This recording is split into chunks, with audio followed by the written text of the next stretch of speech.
معاملات جو ہیں ان کے وہ وزیراعظم کے ساتھ ڈسکس ہوئے تھے تو وزیراعظم نے تو ان کو کافی کمپنسیٹ کرنے کی کوشش کی، لیکن جن لوگوں کے بارے میں تاثر ہے جی کہ وہ علیم خان صاحب ان کے ساتھ تھے تو ان لوگوں نے علیم خان صاحب کی اس طرح حمایت نہیں کی جس طرح کے توقع کی جاتی ہے۔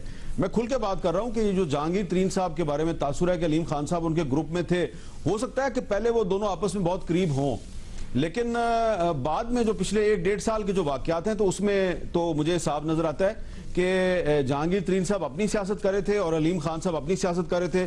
علیم خان صاحب زیر عتاب تھے اور جب وہ زیر عتاب تھے تو انہوں نے تمام جو مسائل ہیں ان کا سامنا اپنے طور پہ کیا۔ تو اب اگر ان کو پنجاب میں وزیر بنایا گیا ہے تو میں نہیں سمجھتا کہ اس کا مطلب یہ ہے کہ جہانگیر ترین صاحب جو ہیں ان کو اکیلا کرنے کی کوشش ہو رہی ہے، لیکن اب اگر تاثر قائم ہو رہا ہے تو پھر اس میں آپ اور میں کچھ نہیں کر سکتے۔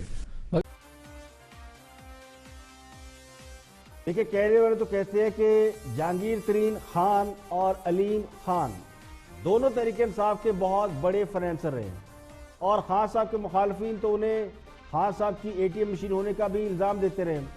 یہ الزام اور بھی کئی لوگوں پر لگا ہے، زلفی بخاری اور علی مسرت کا بھی نام لیا جاتا ہے۔ اب یہ تو الزام لگانے والوں کو معلوم ہو کہ اس الزام کے پیچھے ان کی سوچ کیا ہے۔ ویسے تو یہ حقیقت ہے کہ کوئی بھی سیاسی جماعت بڑے فائنینسر کے بغیر، بڑے انویسٹر کے بغیر نہیں چل سکتی۔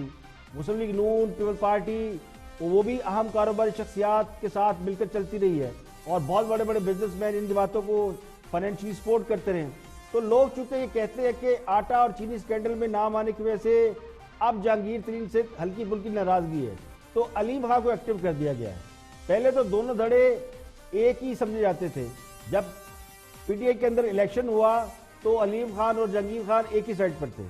اس کے بعد علیم خان وزارت اعلیٰ کے بھی بڑے مضبوط امیدوار تھے، لیکن جہانگیر ترین نے عثمان بزدار تلاش کر لیا۔ پھر علیم خان سینئر وزیر بنا دیے گئے تو ان پر اختیارات میں مداخلت کے بہت سے الزام لگے کہ یہ علیم خان صوبہ پنجاب چلا رہے ہیں۔ اس کے بعد نیب نے انہیں پکڑ لیا تو بھی اس وقت لوگوں نے یہ کہا کہ علیم خان کا پتہ صاف کرا دیا گیا تاکہ عثمان بزدار صاحب کھل کے کام کر سکیں، لیکن اس کے بعد جہانگیر ترین بلا شرکت غیر پنجاب میں اختیارات کے مالک بن گئے۔ اب صورتحال بدل گئی ہے، پوزیشن بھی بدل گئی ہے، صورتحال بھی بدل گئی ہے۔ اب جہانگیر ترین کھیل سے باہر ہوئے ہیں اور علیم خان کھیل کے اندر آ گئے ہیں۔ جہانگیر ترین پر علیم خان کو شبہ تھا کہ انہوں نے ان کا پتہ صاف کیا ہے۔ اب جب علیم خان کو وزارت کی آفر کی گئی تو انہوں نے بڑھ کر تھام لیا ہے۔ علیم خان سینئر وزیر کے طور پر واپس طاقت حاصل کر چکے ہیں۔ اب اس سے تاثر جو بھی بنے، لیکن ایک تاثر تو سیاست میں ہمیشہ سے ہے اور ہر مرتبہ رہے گا اور کامیاب رہتا ہے، اور وہ تاثر یہ کہ لڑاؤ اور حکومت کرو۔ تو اس پوری سینیریو کو اگر آپ غور سے دیکھیں تو اس میں صاف ظاہر ہوتا ہے کہ کس کو کس سے لڑایا گیا اور کون کس سے لڑ کر سیاست سے ان ہوا اور اقتدار میں آیا یا اقتدار سے باہر ہوا۔ تو یہاں بھی یہ فارمولہ آپ کو بالکل کار فرما ہوتا دکھائی دے رہا۔